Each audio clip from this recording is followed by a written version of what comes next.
Bangsa baru muncul tahun 1920-an berkat perjuangan heroik dari Perhimpunan Indonesia di negeri Belanda dengan mitra seidenya yang memprakarsai Sumpah Pemuda.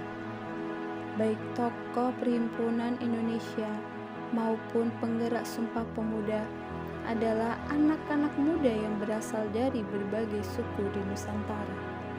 Realitas getir yang dirasakan kemudian menyatukan cita-cita demokrasi dan gagasan nasionalisme yang didapatkan melalui sarana pendidikan dan bacaan yang luas. Gemblengan situasi semakin mematangkan sikap untuk merebut sebuah kemerdekaan bangsa pada suatu hari. Dan kemerdekaan itu hanya mungkin menjadi kenyataan jika semua suku bangsa di Nusantara bersedia bersatu padu dalam susunan kekuatan yang kompak dengan menjinakkan rasa kedaerahan masing-masing. Cita-cita luhur melepaskan diri dari rantai penjajahan yang ingin berkuasa di negeri kepulauan. Sampai akhir zaman akan menjadi sebuah angan-angan kosong manakala suku-suku bangsa tetap bertahan dengan primordialisme kesukuan sempitnya masing-masing. Keberhasilan Perhimpunan Indonesia dan Sumpah Pemuda dalam membentuk sebuah bangsa baru adalah di antara kekuatan dan jasa anak-anak muda Nusantara yang sungguh dahsyat, semboyan satu bangsa, satu tanah air, dan satu bahasa adalah kekuatan pemersatu yang luar biasa tinggi nilainya yang kita warisi sampai detik ini. Para pendiri bangsa sangat paham bahwa kerja mempersatukan anak-anak suku bangsa dengan subkultural dan bahasa lokal yang kaya dan beragam bukan perkara mudah. Indonesia memiliki keanekaragaman kekayaan alam, suku bangsa, agama, serta budaya. Keragaman yang ada di Indonesia lantas tidak membuat bangsa Indonesia terpecah belah. Keragaman tersebut dijadikan dasar untuk membina persatuan bangsa-bangsa sesuai dengan dasar negara dan falsafah hidup bernegara yang tercantum dalam Pancasila. Semboyan keragaman masyarakat Indonesia sebenarnya sudah terpampang nyata dalam lambang negara Garuda Pancasila. Semboyan itu berbunyi Bhinneka Tunggal Ika yang artinya berbeda-beda tetapi tetap satu jua. Bangsa Indonesia wajib dinilai secara utuh yang dilihat dari kelebihan bangsa Indonesia yang harus diketahui oleh generasi muda. Pertama, negara Indonesia adalah negara kepulauan. Bangsa Indonesia adalah gugusan kepulauannya yang begitu indah, dengan berbagai gugusan pulau yang tersebar dari ujung timur hingga barat.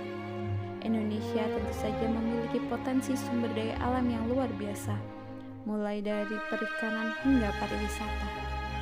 Yang kedua, Indonesia beriklim tropis, berada di kawasan khatulistiwa, membuat negara Indonesia dapat menikmati sinar matahari sepanjang tahun.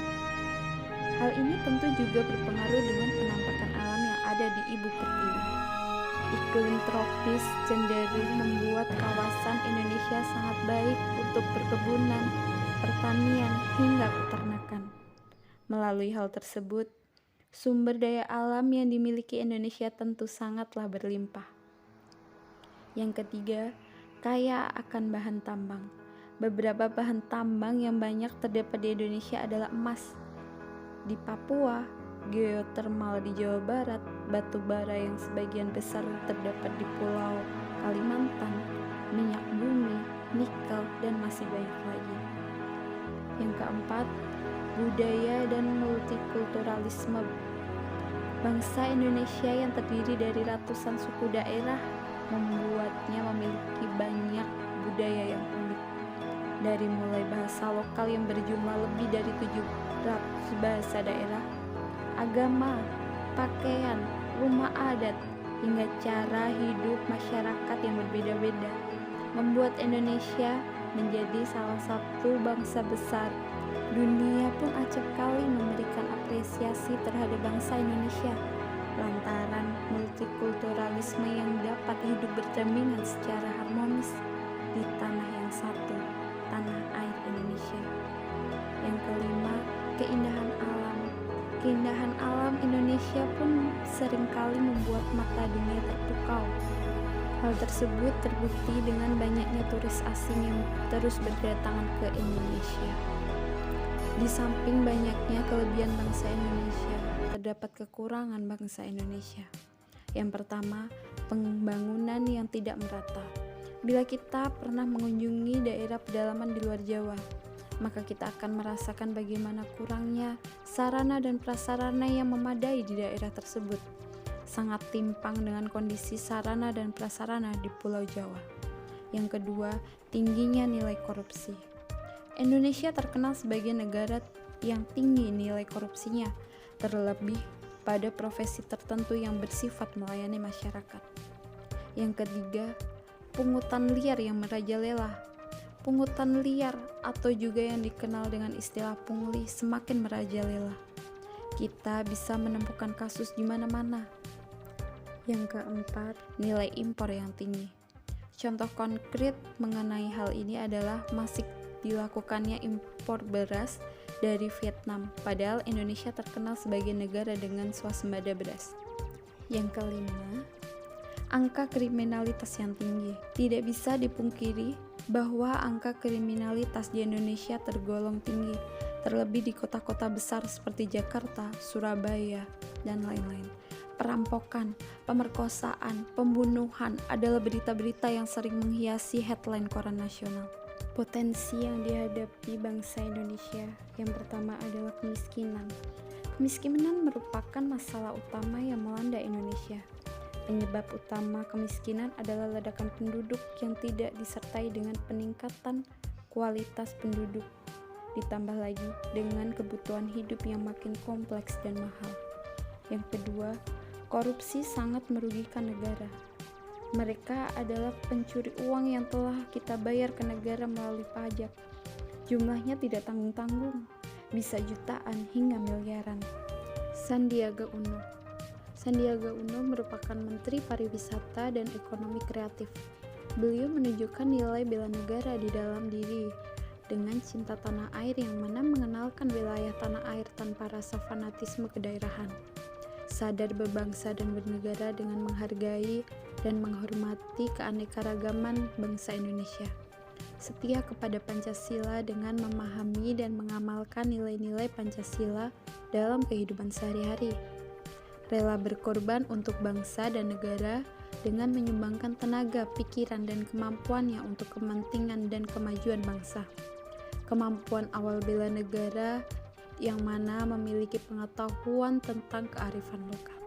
Maudy Ayunda yang mana terkenal akan segudang prestasi yang dimilikinya. Beliau menunjukkan nilai bela negara di dalam dirinya dengan tanpa rasa malu mengenakan baju adat Indonesia saat wisudanya.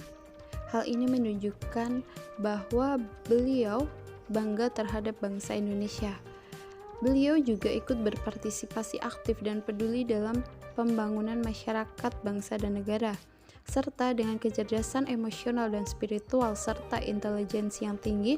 Hal ini Maudy Ayunda menunjukkan kemampuan awal bela negara. Belva Devara.